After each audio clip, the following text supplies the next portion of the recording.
To a freedom fighter, hope is what a lifebelt is to a swimmer. A guarantee that one will keep afloat and free from danger. It moved me even more when I saw the date. August 1st, 1970. 7 years into Mandela's imprisonment, not even 1/3 of the way through. In those circumstances, how many of us would have lost hope and let our lifebelts slip away? How many of us would have been broken by a system designed to do exactly that? And let's be honest, how many of us are in danger of losing those lifebelts right now?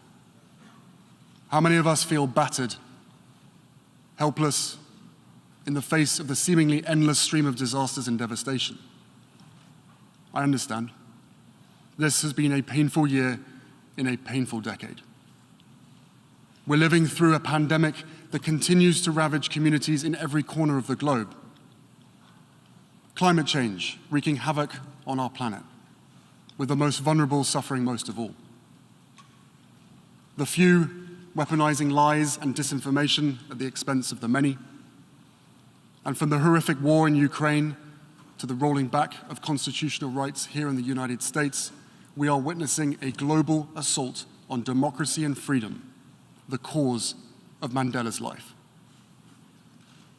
According to Freedom House, our world has grown less free every year for more than a decade and a half. As so often happens in history, the consequences of decisions made by some of the most powerful people in some of the wealthiest countries are being felt even more deeply across the continent of Africa. The pandemic, the war, and inflation have left Africa mired in a fuel and food crisis, the likes of which we have not seen in decades. Worse still, this comes at a time when the Horn of Africa is enduring the longest drought it's faced in close to half a century. And what is happening in Africa is not an isolated event. The drought there is a reflection of extreme weather we are seeing across the globe. As we sit here today, our world is on fire, again. And these historic weather events are no longer historic. More and more, they are part of our daily lives. And this crisis will only grow worse unless our leaders lead. Unless the countries represented by the seats in this hallowed hall make the decisions, the daring, transformative decisions that our world needs to save humanity. These decisions may not fit with the agendas of every political party. They may invite resistance from powerful interests. But the right thing to do is not up for debate. And neither is the science. The only question is whether we will be brave enough and wise enough to do what is necessary. So yes, this is a pivotal moment. A moment where multiple converging crises have given way to an endless string of injustices. A moment where ordinary people around the world are experiencing extraordinary pain. And in this moment, we have a choice to make.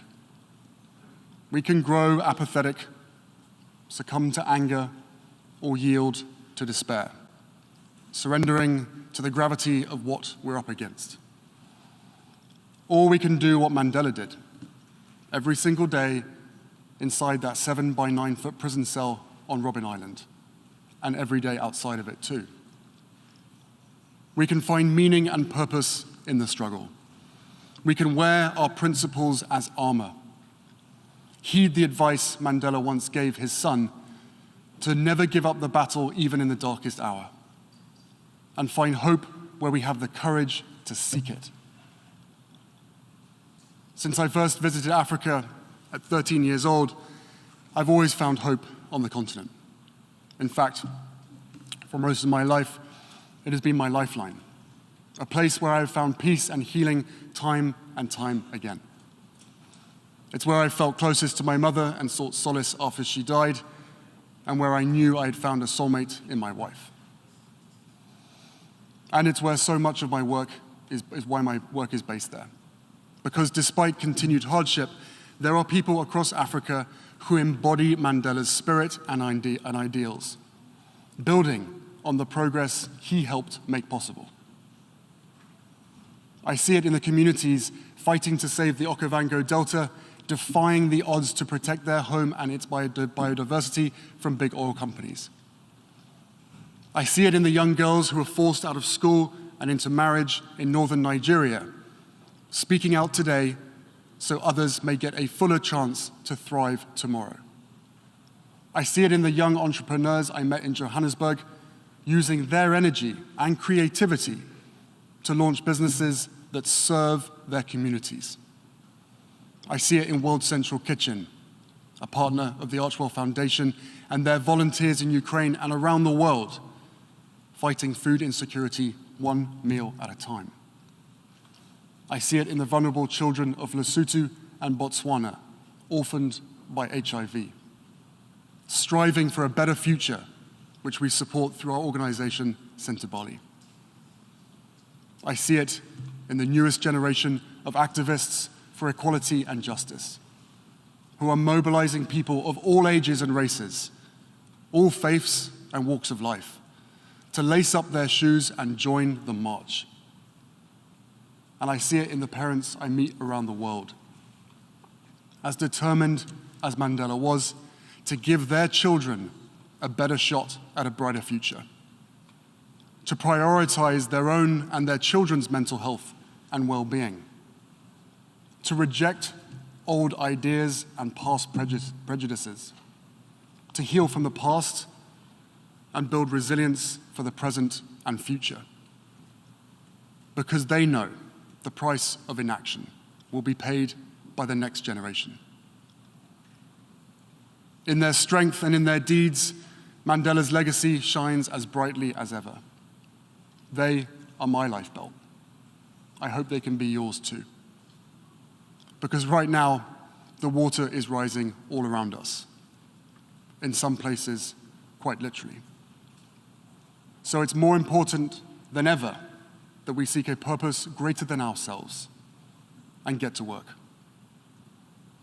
After all, Mandela was not only a man of conscience, he was a man of action.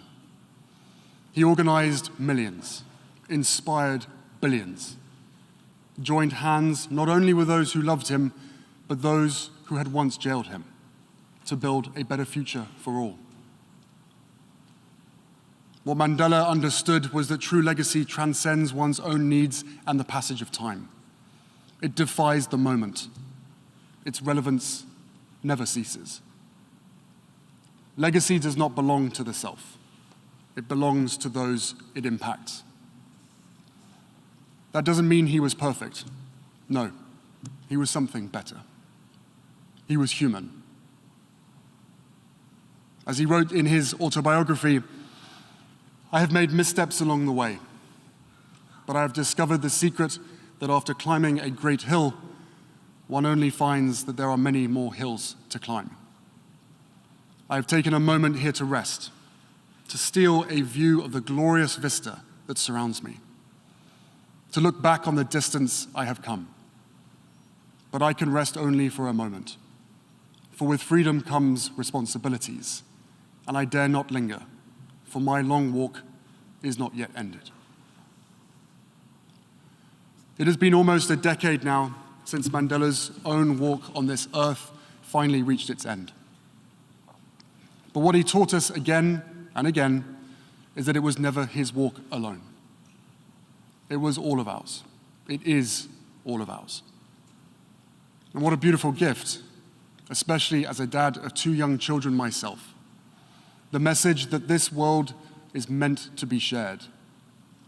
That the work of each generation is tied to those who came before and those who will come after us. That we have an obligation to give as much, if not more, than we take. And never shudder in the face of darkness, for hope is the fuel that courage requires. So on this Nelson Mandela International Day, as a new generation comes of age, a generation that did not witness Mandela's leadership for themselves, let's commit to remembering and celebrating his life and legacy every day, not just once a year. Let's talk with our children about what he stood for. Let's seek out what we have in common, empower all people to reclaim our democracies, and harness the light of Mandela's memory to illuminate the way forward. Because if we can summon our own courage just as he did, if we can see one another's humanity just as he did, a better day will truly be on the horizon. Thank you.